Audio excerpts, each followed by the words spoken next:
আসসালামু আলাইকুম সুপ্রিয় দর্শক, সবার কি অবস্থা? হাজির হয়ে গেলাম দীপ্ত টিভির নিবেদিত ভালোবাসার আলো আঁধার নাটকের ৩৬৮তম পর্বে কী সব ঘটতে চলেছে তার অগ্রিম আপডেট নিয়ে।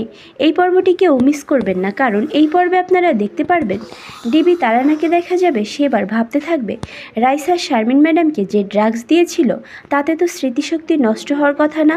বড়জন মানুষ একটা অন্য ঘরে বাস করে, সঠিক চিকিৎসা পেলে হয়তো শারমিন ম্যাডামের স্মৃতিশক্তি আবারও ফিরে পেতে পারে। তখন আলিয়া বলে উঠবে, কিন্তু কিভাবে তারানা, আমাদের হাতে তো কোনো সময়ই নেই। তখন তারানা বলে উঠবে, তাহলে কি আমরা একদম শেষের দিকে এসেও হেরে যাব?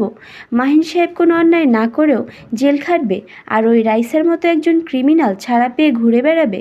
একথা শুনে নন্দিনী বলে উঠবে, পাবে না, রাইসা ছাড়া পাবে না। মিসেস আলিয়া, আপনি কি পারবেন আরও কিছু সময় কেসটা চালিয়ে নিতে?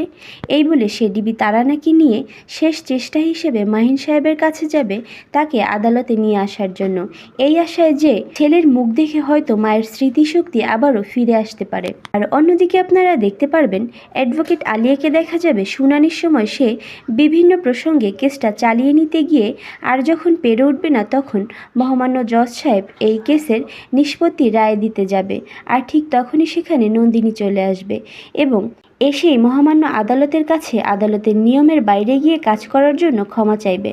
তখন নন্দিনী বলে উঠবে, মহামান্য আদালত, আমি চেয়েছি একবারের জন্য হলেও মাহিন স্যারকে তার মায়ের সামনে দাঁড় করাতে, তা না হলে হয়তো প্রকৃত সত্যটা কখনোই প্রকাশ হবে না। মহামান্য আদালত, সত্য প্রকাশের জন্য হলেও মাহিন স্যারকে তার মায়ের সাথে একটু কথা বলার অনুমতি দিন। তখন মহামান্য জজ সাহেবকে দেখা যাবে সে মাহিন সাহেবকে তার মায়ের সাথে দেখা করার অনুমতি দেবে। তখন রাইসা ও তার উকিলকে দেখা যাবে তাদের মাথায় যেন টেনশনের পাহাড় নেমে আসবে। আর এছাড়াও থাকছে আশ্চর্য সকল ঘটনা। সুতরাং সবাইকে ভালোবাসার আলো আঁধার নাটকের আগামী পর্ব দেখার আমন্ত্রণ রইল। ধন্যবাদ।